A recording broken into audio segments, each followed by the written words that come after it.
Hello and welcome back, guys. This is Ibrahim Quraishi here, and today we are going to discuss what's new in vSphere7. For those of you who don't know me, I am Ibrahim Quraishi. I was a vExpert last year, and I'm a vExpert 2020. My Twitter handle is Ibrahim Quraishi, as you can see here, and my blog is agileops.co.uk. Be sure to subscribe to my channel and my blog. A special thanks to VMware Early Bloggers Access Program. A quick disclaimer, because some of these features may not be released publicly. So let's get started. So vSphere7 introduction. Let's jump into the improved DRS. We all know DRS, Distributed Resource Scheduler, is an important feature of VMware. The original DRS was cluster centric, runs every 5 minutes on the cluster. Uses cluster wide standard deviation model, and you all remember this is how the balanced cluster looks like, which is ideal scenario really if you have a cluster like this. The new and improved DRS is quite different. It is redesigned and improved with keeping the modern applications in mind. So it's more workload centric. It runs every minute because obviously the applications has changed a lot, and they need to be monitored, and they need to be, the DRS need to make sure the applications are running efficiently every minute. So, and by that it basically can make right decisions quicker rather than sooner rather than later, if you know what I mean. So it uses the Drs Core. So this is the new thing really.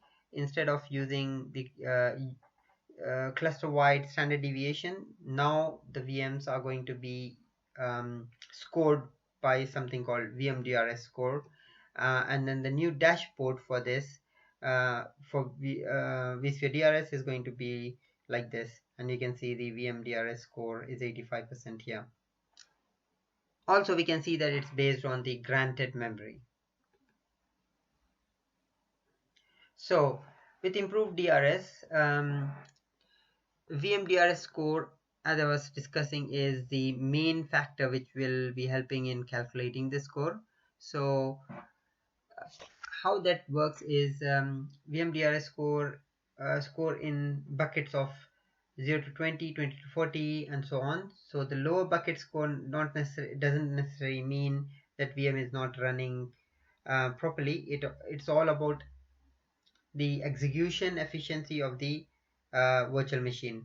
So DRS calculates VM DRS score for a virtual machine on ESX host in a cluster. If another ESX host can provide a lower score for the VM, DRS considers to move it. Simple as that. Also, there are other factors which will be involved. So VMDRS score is calculated using CPU ready time, memory swap time, CPU cache behavior, headroom for workload to burst, and migration cost. Also, you need to consider if the migration cost is higher, then the VMDRS can consider not to migrate the virtual machine, because if the migration cost is higher, then it's no point moving it, because it's a trade-off, right? So obviously it's no point moving it when the cost is higher and impacting the performance of the VM. So there are certain factors which need to be considered. Another thing which is new in vSphere7 is the scalable shares, and it is awesome, I'm telling you. Before, you can imagine that we have 4 VMs and you have share enable. It will give 25% to each VM, whereas you could have scenario where out of those 4, one VM is in a different pool which has a dev machine, and you don't want to give a dev machine 25% really. So all your calculations basically goes out of the window, because now you are giving, all of a sudden a dev machine is getting 25% of resources, and your production ones are getting less